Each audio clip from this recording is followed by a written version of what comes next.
everybody, and welcome to my channel.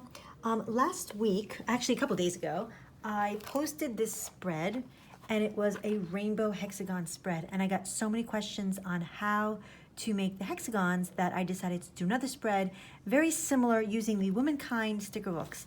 And so I can show you how to do these hexagons. It's really simple, and so I would urge everyone to give it a try because it really gives a stunning look. I'm really in love with it, and I think I'm going to be in hexagon heaven for the next few weeks. So the first thing I'm going to do is cover up the bottom parts. I really want a clean slate for this spread. I use sticky back paper to cut these pages up into little squares to cover up the parts I want to cover. So I'm just going to put that in right now. Okay, so everything's covered up. So option number one, this is sticky back paper, and you can use a punch. This is a smaller one. I did have a big one. Now, my big one I could not find to save my life. I looked and looked and looked for my big punch, and I wasted an hour and a half of my life and never found it. But just to show you what you can do, they do sell bigger punches, and that would be perfect for this spread.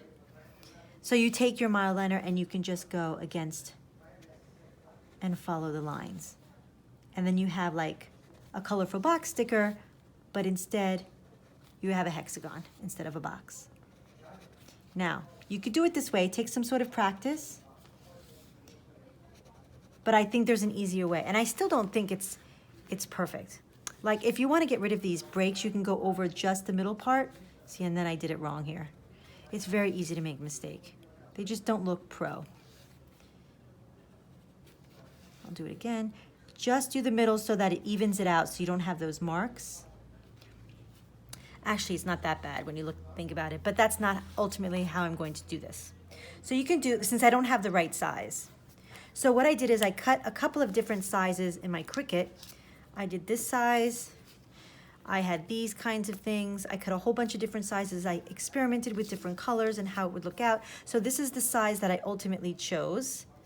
So I used this as a stencil. Here, I'll do this. Taking my hexagon, and I'm going to take a pencil and just trace. Now I room, and I'm gonna lightly trace that. Ooh, I guess it was a little darker than I had intended, but I can always erase.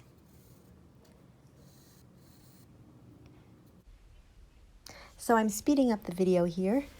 You can configure your hexagons in any way you like, according to your schedule or just whatever look you want to achieve.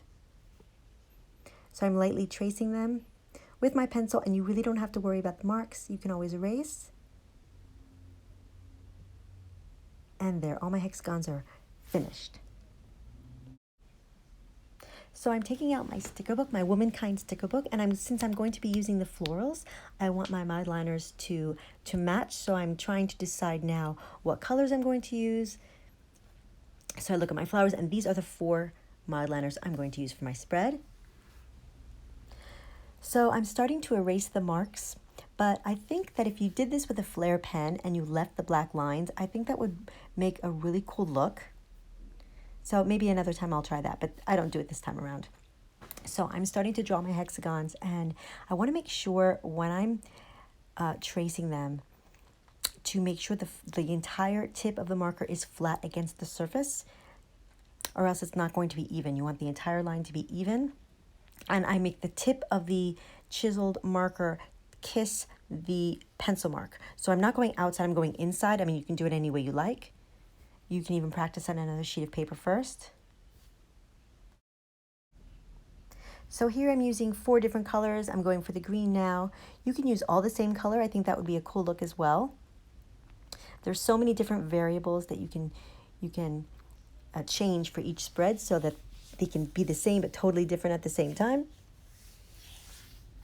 So it's a theme I think I'm going to continue throughout the month of July. We'll see.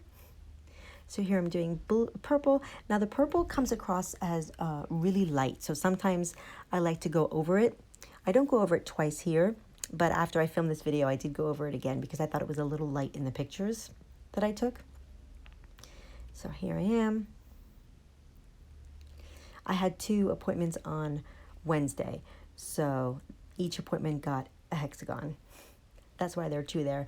But it could be any reason, even if you just like the way it looks.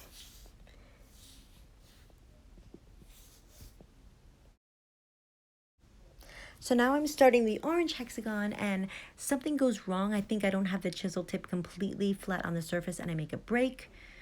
And so I'm just testing it. I don't know if you can see, but sometimes just going over it again clears that up, and it's not a problem. So here all my hexagons are finished, and I'm erasing the extra pencil marks. And I know I had said earlier about papermint flares and how you might be able to do the hexagons in a black marker and then go over it with the mod liners, but actually that would smudge with the flares, also with the Muji pens. So I would just make sure you test it first before trying that technique. Okay, it's all been erased. Now I'm looking at my spread and I'm thinking it doesn't really look like what I did here. I should have done these a little higher and put this higher up so I'd have more room for flowers here. So now I have to think about how I'm going to change it, because the flowers, if I put flowers here, this is going to be too open, and I really don't want to put flowers on top. I mean, I was planning to put a quote up here. Just going to have to step away and think about it.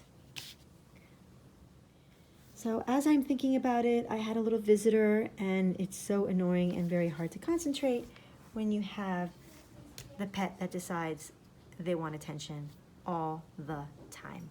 Callie, can you please get off my spread? Go, go, go please, and without knocking over my lights. Thank you.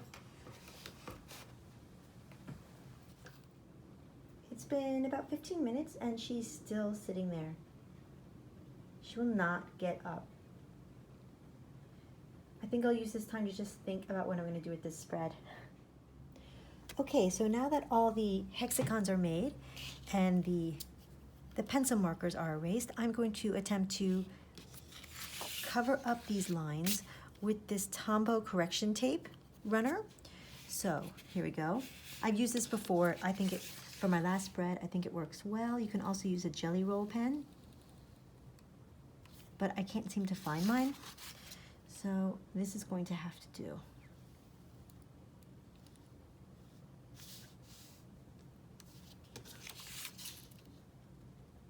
So that's how we do it. I'm going to now do all of them, and I'm going to cut it so you don't have to go through all of it. So now comes the fun part. I'm going to start placing my flowers, and I'm not really sure where I'm going to put them yet. I'm just deciding at the last minute, just randomly putting flowers, and then afterwards deciding whether they look okay and changing things as they come. So instead of putting the flowers on the bottom of the page like I had sketched out originally and thought I was going to do, I thought I'd put flowers against, just kissing all the hexagons, and maybe I'll put a couple on the bottom, but it won't be like this giant burst of flowers coming from the bottom. I think I'm just going to have them just kissing around here and there around the hexagons, and I'll keep the spread pretty simple. Now I'm noticing that you can see where I put the roller, the whiteness where I covered the lines, that you can see those lines in the hexagon. That's just the camera, because in real life you really can't see them that much at all. And when I take pictures, you really can't see them. But in this video, they are pretty evident. Just know that in real life, it's really not that. And with writing, when I'm finished with the spread, you really won't notice them at all. Once I start writing in to-dos and putting in the other stickers, they will not be noticeable. So here I am cutting the flowers so that they go around. They're going around the hexagons, making sure that I don't put like a yellow flower next to the yellow hexagon, and just spreading out the colors a bit.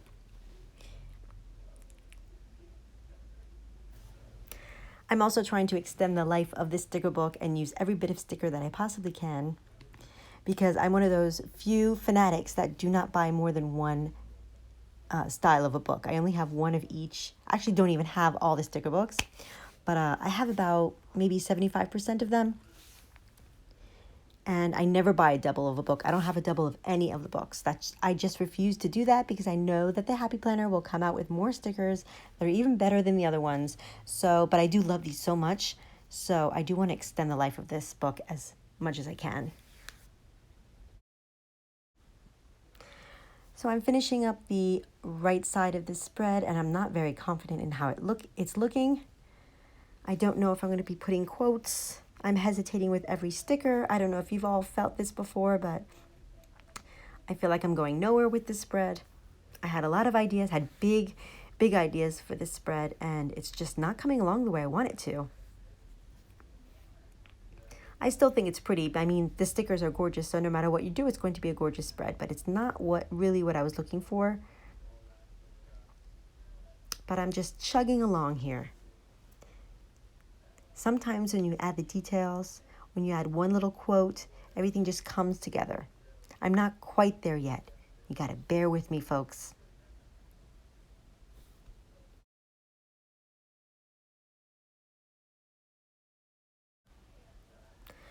So now I'm going back and forth about whether I'm going to add some flowers on the bottom in addition to around the hexagons.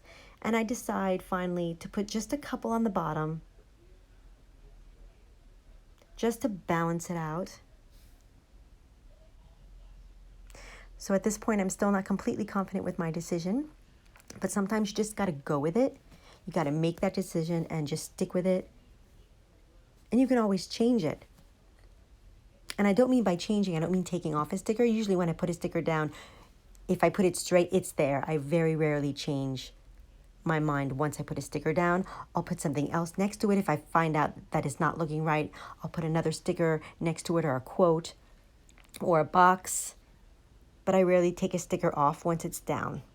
But that's just me. I watch some other Plan With Me's, and I see a lot of people do take the stickers off, and I cringe each time because I think they're gonna pull that paper off and rip the page. But everybody has their own way of planning.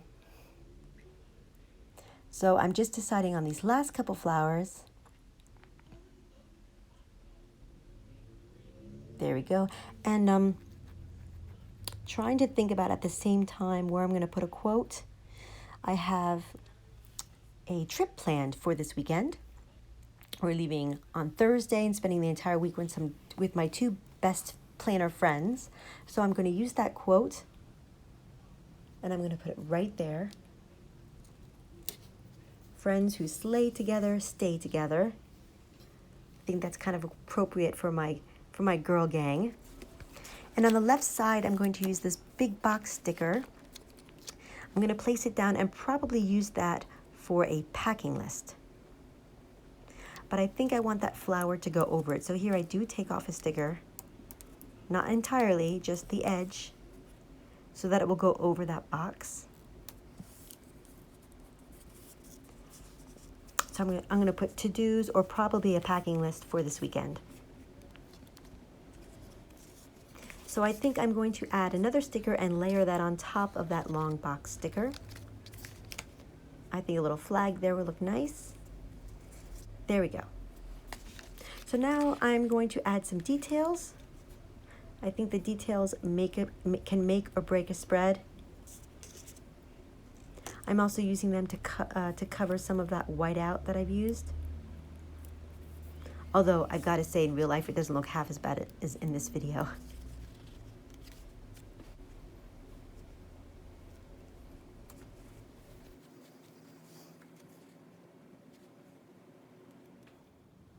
Okay, so this is basically my spread. I'm going to add something navy over here. I think it's missing something, so I found this little flag. Oh, there's my cat again. And I'm going to put it right here. And can you get off so I can show everybody the spread? This is the finished spread. So thanks so much for watching, and I hope this was able to inspire you a little bit to create your own hexagon spreads. Thanks.